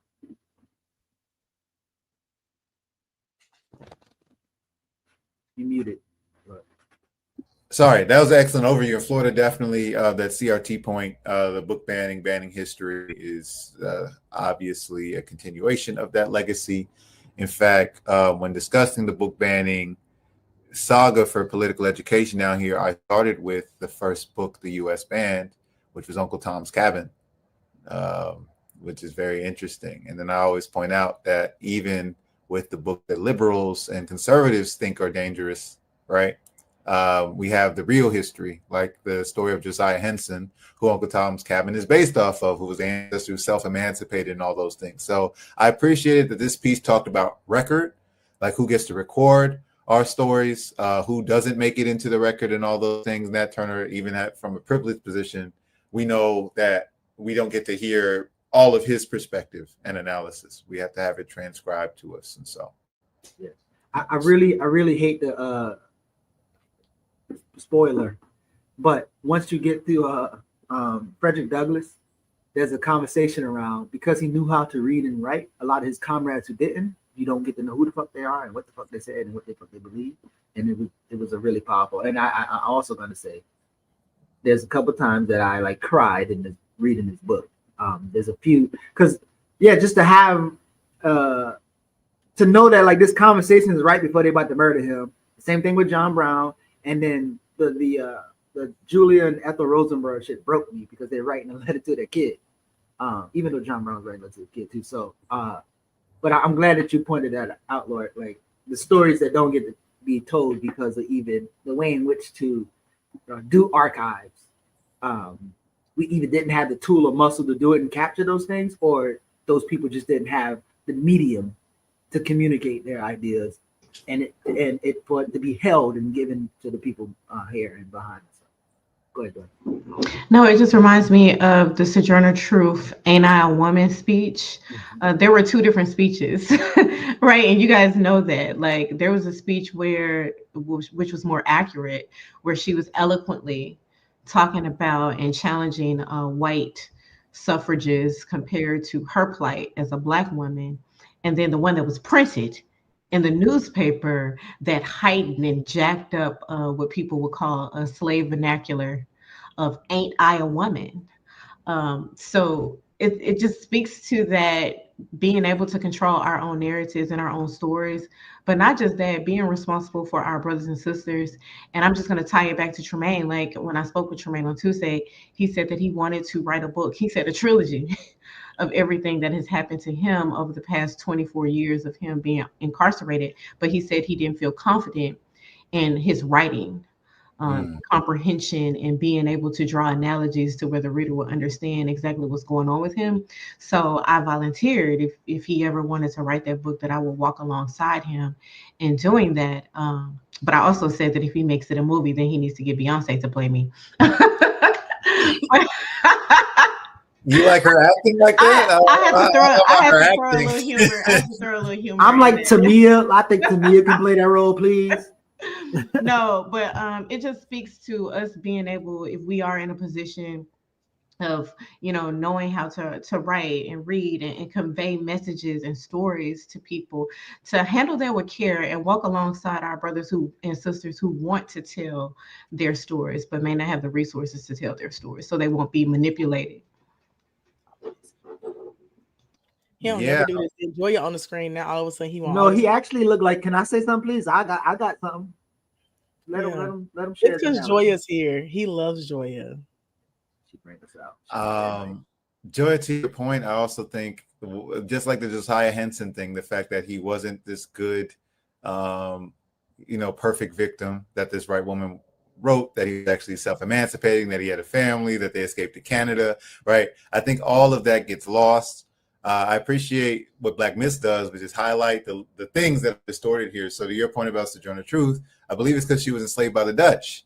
So that, right. Like, so when we do that, when white people rewrite our history, it hides the international nature of the struggle that we always talk about and that we keep dealing with today. So if you know she was enslaved by the Dutch, then you know that's why she speaks the way she does. And then you can remember, oh, that's right. It was all of these European powers conspiring to keep us enslaved. It wasn't just 1619 in the Brits, it's 1526 in the Spaniards. It was all of these things against African people. So yeah, I appreciate you pointing that out on what we miss sometimes with the record. Jordan started a fight in the chat. Oh, I had. Oh no! What happened? I can't see the chat.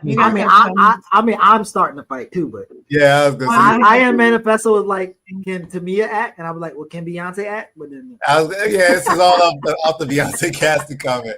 Oh, to our point about liberation theology, about the answers, like the kind of psychological fortitude it takes to stand strong when you're about to die. You know, he said, "Do you find yourself mistaken now?"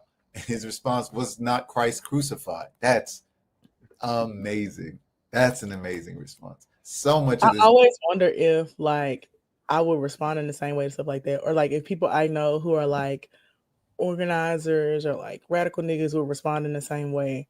Like if like when you're, they finna cut your neck off. Like are you still gonna have the same politics? Are you still gonna uphold those same things? Because I be thinking about wavering sometimes. I don't know, man. By the 10th hour in jail, I was like, well, shit, what can I say to get up out of here? But I think, sorry. Go ahead. No, you're good. I think what I was about to say, so one thing, like Mumia was very, very, very, very, very pleased with our event at Morehouse. So our event was selected as a crown forum, which means like students can get participation for showing up. So it was packed the fuck, like people. It was just too many people in there, and our excellent professors made sure that they put the QR code up after they finished talking because people would have clink. But speaking of Amir, why the perfect person to edit such a book? Because so a lot of times I think about like power dynamics, internal orgs, right? Inside orgs versus outside. All of us have an analysis on the power dynamics outside, but when it's time to talk about power inside, it's like we don't know what the fuck we're talking about. And then, but even inside, sometimes when people have power, they utilize power to try to break people and harm people, whatever. And just the thought that they have control over people brings some type of something to them. And it made me think about Mumia. Like, as long as Mumia has been in prison, imagine how many guards being like, do this, and say this, just because they can.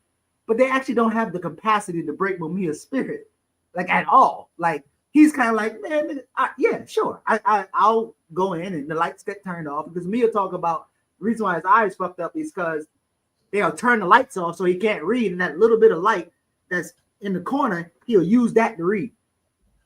And so again, I'm just thinking about like the spirit that you actually have to have, right? And wherever you call it, even with Nat Turner, like there's people who liberation theology. I don't care what the fuck you believe, but I know what that person believed has that person still relevant today, right? You don't know his mama and the daddy and the kids. You don't know none of people's names. You know Nat Turner name. You know John Brown name. And so whatever they believe spiritually, however it translates into their interactions with humans at the time, there's something there to examine. It sounds like to me, right? So whatever Mamiya believes, whatever he's committed to, like in order for him to be real strong right now, despite his body failing, as an elder person who has been tortured for so long, that if that fight and that clarity is then not inspiring, then your ass probably already dead too. He more alive than you.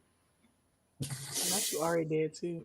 I do have a theory, Geechee, speaking of my dog, that he can talk and that he be doing that. He be getting ready to say something, but then somebody bring attention to it, he won't do it. But I have a theory. Your dog can't damn talk. I'm joking. We'll see. I'm waiting on him one day because he has howled and it sounded like words before. My mom was like, "Did he just say?" I'm like, "Yeah." I just have it's a secret theory. I feel like he just waiting on his mom. The hidden camera in the room. It's like Toy Story. When you walk in, he plays dead.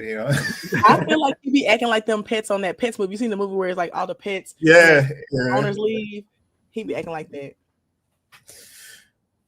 Oh man. I think trees be talking and moving around, and then when the daytime come in, you go outside and go hiking, they'll stop, and then be like, "These motherfuckers ain't ready for us to be talking." Yep, they're rooted and grounded, but yeah, they have spirit.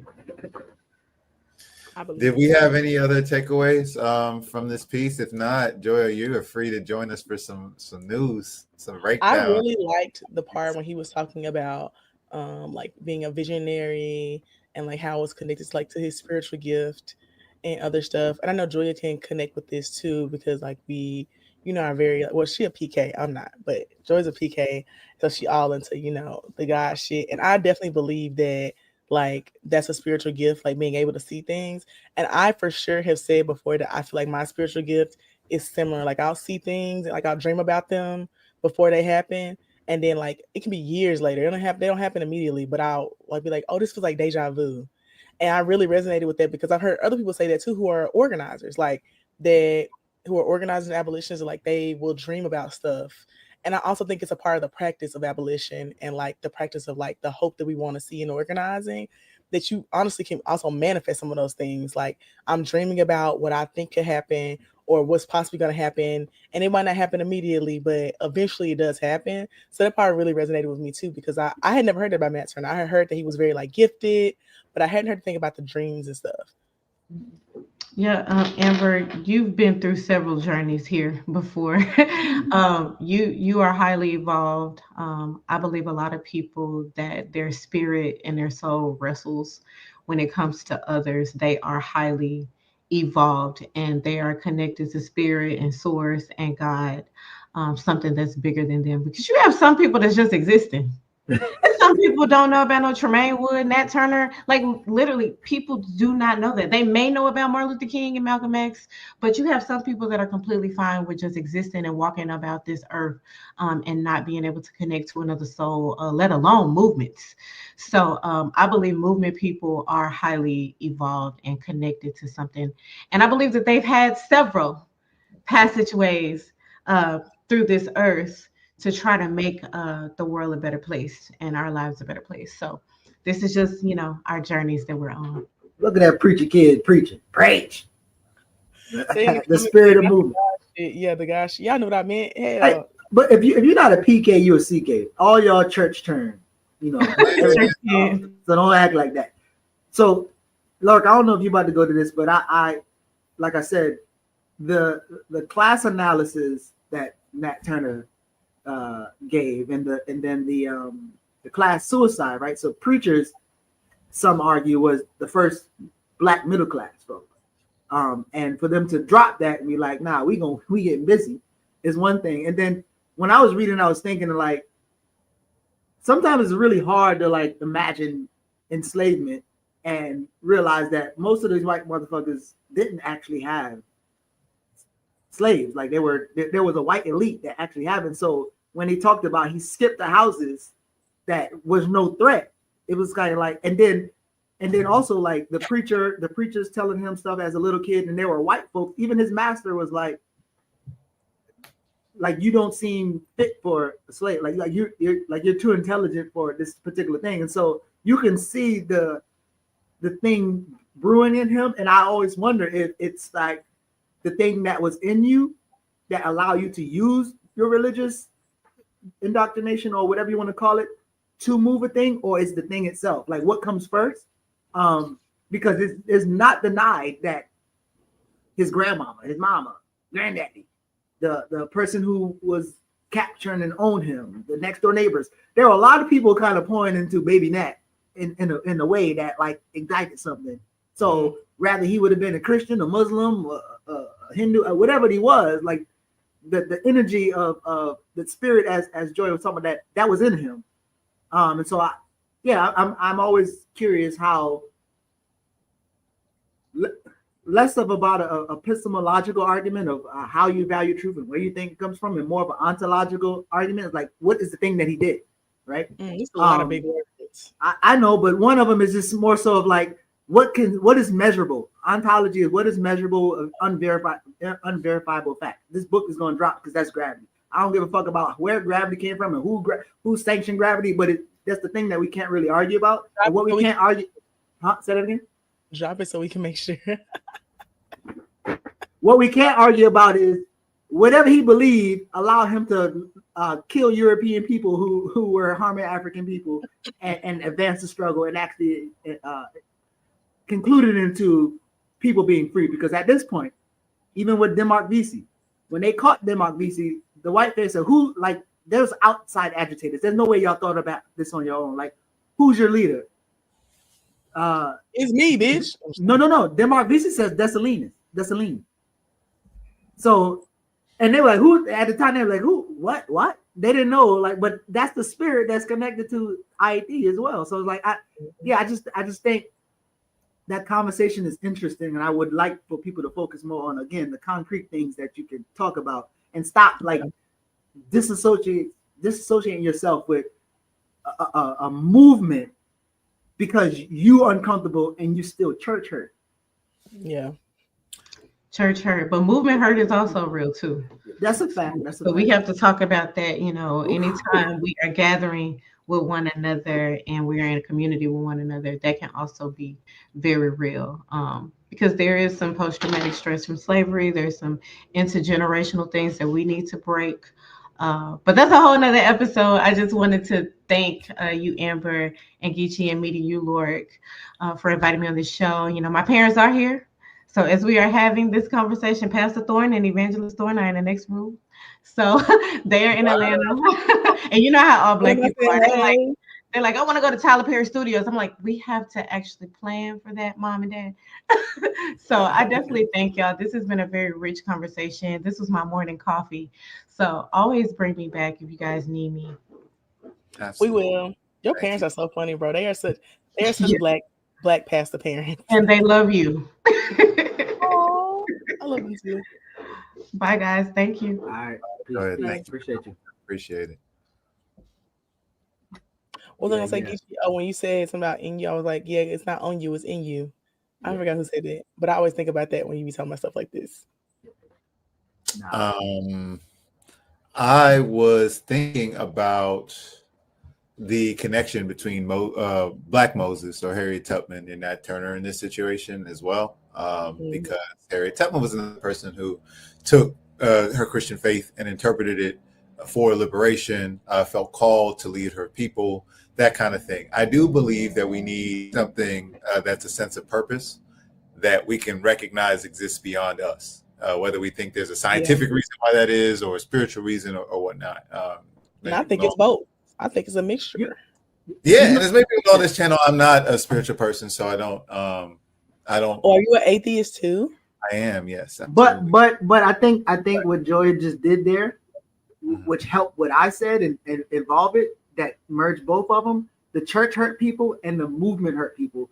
Right. I really feel like that's a conversation that we need to deal with, because again, when we talk about power dynamics externally and then internally, like I'm just not really sure that people who say they want to build a revolution is like, oh, like there's actually a social transformation in the way in which we treat and talk to each other and engage with each other. Like if we ain't building systems of care, like it's almost like you ain't even show me you can build a thing that your analysis say that you believe in. Like I ain't see it yet. Right. So we talked about that at the conference I was at with Joya. Actually, she talked about it on a panel that she was on. I went to her workshop, and she mentioned that because someone was talking about kind of like movements being fragmented and like church hurt a little bit, and she went into it a little bit. I wish she had gone more into detail on that, but I think we can have a separate conversation. I agree with her, like what you're saying, Geechee. Like we should have a separate talk about it because I do think that they're both interconnected, and when people are able to heal those things, we can move forward. Like we're not gonna get nowhere in movement and the things we want to accomplish because people are unwilling to like, join in and stuff. Go ahead, Lord. No, y'all are there. This is why we have Lord, I want to post this book recommendation. When you were talking, I saw it.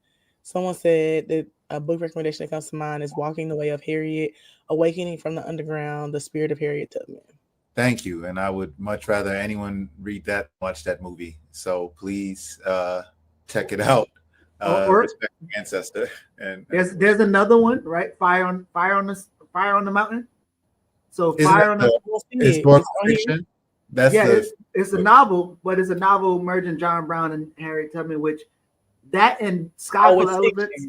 Yeah, like that and Sky Full of Elephants are definitely books that I feel like I don't. Yeah, Fire on the Mountain. Yeah, Fire on the Mountain. In the chat talking about I look crazy. I was sick all week, but I didn't want to stand y'all up. I'm so dedicated.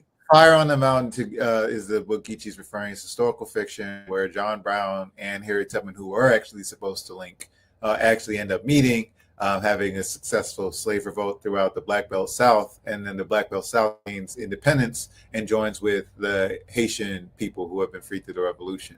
So it's an alternative history where, Pan-Africanism happens between us and the South, our Haitians and folks in the Caribbean, and you get to live in that world, which I think is fascinating. And I'm pretty sure that book is not printed commonly in the U.S.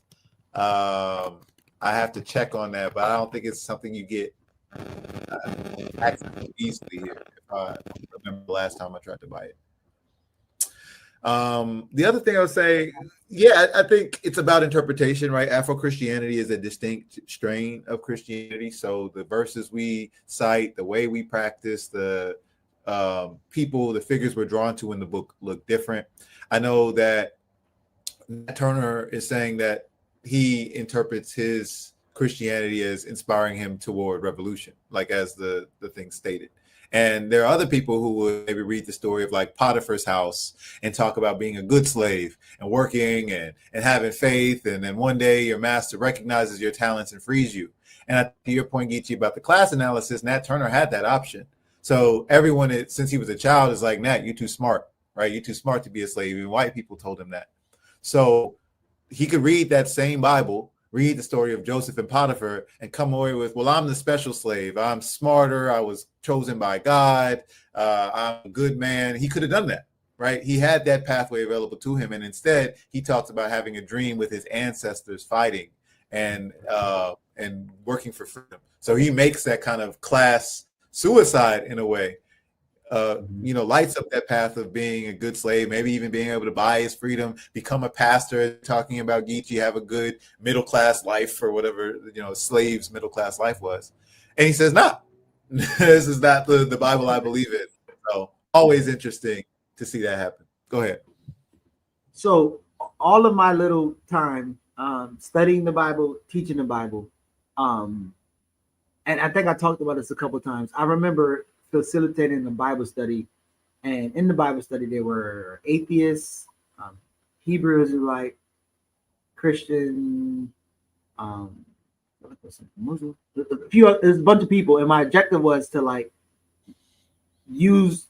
study the book as a book and like be clear on it. So if you believe the book and that's your final authority, then you should probably know what the book says.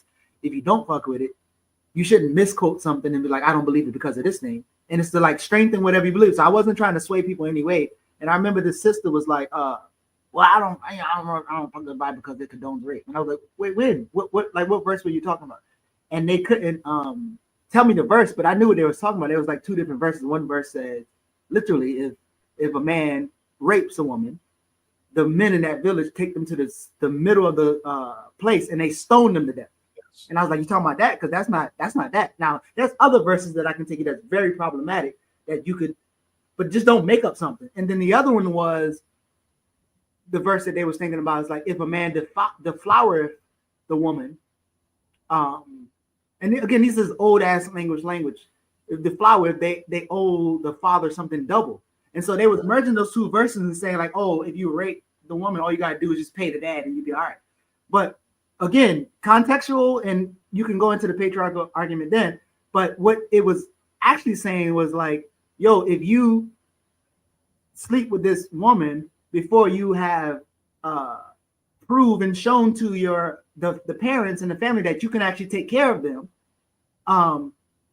you're gonna be penalized twice, right? And so again, even that is a problematic conversation, but it doesn't say explicitly what she said. She just merged two verses. Yeah, we had a lot of somewhat lazy critique of those things, you know. For me, I'm a historical materialist, right? So these things came from somewhere. That's where I'm always at with it. Like, I know that makes sense for this society, which was, I believe, Bronze Age, you know, North Africa, West Asia, South Europe. Like, cool. Yeah. That is, they would have to figure out those practices, and that's how that applies to them. My ancestors were somewhere in West Africa having a great time, is how I see it. And also, I also see it as people are going to pick right, you know, whatever god, goddesses, whatever non-gender binary things they were worshiping, that's what they had. And those weren't the best either, if we look at some of their contradictions. My thing is, Black people, colonized people, we're going to pick up whatever tool we have available to us and try and sharpen it for our conditions for freedom. So to me, we had the Bible. That's pretty much the only book that Turner's even given, you know, so you got to make that shit work. And if you were given the Quran, he would make that shit work. And if he was given the Bhagavad Gita, he'd be making that shit work. And we'd be talking about a different God that he used to interpret for his freedom. But at the end of the day, I see it as people have to break from the colonizer's worldview. You need something to do that, right? Hubert Henry Harrison exists for folks like me, so I can just look at how he did it mentally. For someone like Malcolm in prison, in the depths of prison, he needed Islam. He needed the nation. He needed something like an organization, to the point about movement harm, but also an ideology, like something to center him. So whatever that is for Black people, whatever we use to gain cognitive autonomy, that is what we tend to build our ideology around. So for a lot of our Black people, that is the church. You're going to have to engage the church whether you want to or not, as we always talk about on this channel. Like, there's nothing you can do. This is the historical material conditions you've been given. Black people, our social institution for organizing in the U.S. and the colonized world is church. Is what it is, you know. So that's how either move with the people or keep moving away from the people. Yeah, that's pretty much, you know, like who has the space, who has the resources, who is going to serve the people, right? And then again, I do want to give some credit to my sort of atheist analysis. Some of these things are able to withstand the state better. Some of these people are able to withstand the state better because the church is insulated and certain things like that. So which thing is going to be more attacked by the state, your secular free breakfast program or the church's free breakfast program? One of those things has a layer of protection, the other doesn't. I do like to point that out sometimes because I don't think the comparisons are always fair. But, yeah. I agree. This has been such a great show, you guys. I have to go talk to some college students now. What you telling them? I'm talking about organizing within schools and abolition.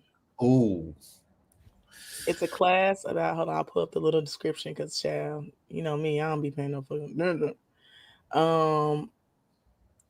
It's about African American Studies class about the African American experiences in U.S. public schools from antebellum to present. And they want to talk about the experiences in Memphis, particular about like within Memphis schools, the integration, but they're also doing a project about abolitionist teaching and pedagogy and wanting to hear me talk about my experience as an organizer in school and a student in Memphis. So you get to talk to the babies? They in college, but yeah. Man, they the babies. Yeah. I love that. It's great. Yeah. What you It's got cool. going on, Geechee? I have this theory that every time I've spoken at Rhodes, someone is telling someone else that I spoke there. This will be my third time speaking at this school in the last 2 months. So somebody is telling people about whatever I'm saying. I don't know what I'm saying that's different because I'm saying the same shit. But someone's telling people about it and they keep hitting me up. So somebody found me on Instagram. This girl was like, I heard about you coming to speak to some other class. Can you come and talk about this? And I was like, yeah. It might be the conditions are ripe, like we were saying about socialism. We say the same thing, but then the conditions change, and it's like, wait, what was Amber talking about again? Hold on, wait a minute. This person might need to come on campus. So let's go. Era asked a question about my thoughts on Bettina Love's work. Can you give me a specific thing? What specific thing about her work would you want to talk about? Like maybe we do this till we free us. I've read that one. That's like kind of abolitionist pedagogy, but we can talk about it if you. Are you talking about by Miriam Kaba? No, I'm trolling. Sorry, Bettina Love. You absolutely right. That is Miriam Kaba. Bettina Loves is we want to do more than survive. That's that. Okay. Similar topic. I'm gonna add it to my list. Yeah. Oh, there's more. She has an abolitionist toolkit. Sorry, Lessons in Liberation, abolitionist toolkit for educators. We want to do more than survive was the one I saw. Hip Hop's Little Sisters Speak, negotiating hip hop identities and politics. So we can talk about those. Okay, I'm gonna review these over the week, Era, because I'll actually be at a training all week next week, so I won't have to do any work. So I'll have like a lot of time to read. So I'm gonna review these, and then I can definitely talk about it because I do have some thoughts about education and abolition. So I'm down. Yeah, no question. Yeah. What I got going on, I'm gonna leave here and go through the conference, get some more of that employee ownership. From Morehouse. I mean, I'm gonna go there a little bit, but then we have the tenants meeting with the seniors at 2. So I'll be getting into some conversation around that. Oh yeah, shout out to them fighting elders, man. We're doing a turkey giveaway as a little organizing method. They said they wanted some turkey, and them whack ass people at Edmonton Capital Group is not fucking with them. They actually are fucking with them, but they're not taking care of them, so we'll take care of our seniors. Send it in the chat. I'll donate. Yeah. There's a way that you can get involved and help politicize them. Those are a bunch of our fighting elders. And then so after that Saturday we have a general body meeting where the Atlanta chapter CMB will be getting into some dialogue around what we got going on. I will be taking care of my mental health this week. Had a rough ass week last year. Lord, I mean not last year. Last week. Yeah. So I'm gonna grieve how I grieve and take care of myself, but I'm definitely gonna be locking in with my my tendency. Exactly. Cool. How about you, Laurick? What you got going? In Miami, we're doing mutual aid. So check out what's called Freedom Lab Miami. Freedom Lab Miami. Oh, happy birthday, Leah, by the way. Happy birthday. I was just putting it in the chat. Leah, it's your birthday. Happy birthday, Leah. Y'all know that song? Nah. Bart Simpson. Remember when Bart Simpson was saying, Lisa, it's your birthday? Oh my God. I wasn't allowed to watch The Simpsons. Let's talk about it. But my mistake. Happy birthday, Leah. Happy birthday. Chat Remix All-Star, BLM All-Star. So if you go to Charles Hadley Park, someone asked where my people come from in Miami. So Charles Hadley Park, we have a skate rink. Our membership and culture chair, Calvin's been pushing that effort. So we're painting the skate rink. So if you want to come out, Charles Hadley Park, follow Black Men Build Miami, and come paint the skate rink. It's going to be a good time. So you can do some service that way. And of course, we are feeding our people snap cuts. The holidays are about to be rough for our folks. So Freedom Lab Miami, Black Men Build Miami, or the Black Collective. If you look at any of those things in Miami, you can come volunteer. We need people with cars. We need people to stand out and give out food. We also need people to help prepare groceries. So that's what we got going on this weekend. Again, happy birthday, Leah. Check out what we got going on in the program. Check out Dare to Struggle, Dare to Win from earlier this week. Blackness Podcast was doing great work. Tandy had a broadcast earlier this week, so check out Root Work. Jacqueline Lukemon, we got Darker Than Blue coming on, and then of course Saturdays with Renee. And I think Jared's doing a live, maybe Saturday Night Live tomorrow, if you got some time for that. So check out all the great work we got going on the platform. Did we finish? Guys. We finished on time. All right, it's Jared and Ancestor Fred Ham to say peace if you're willing to fight for it. Enjoy your Friday. Enjoy your weekend. Yeah. Amber, you taking us out?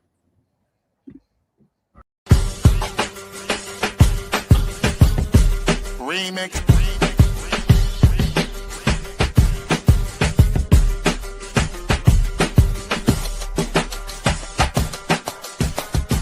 Remix. Remix. Remix.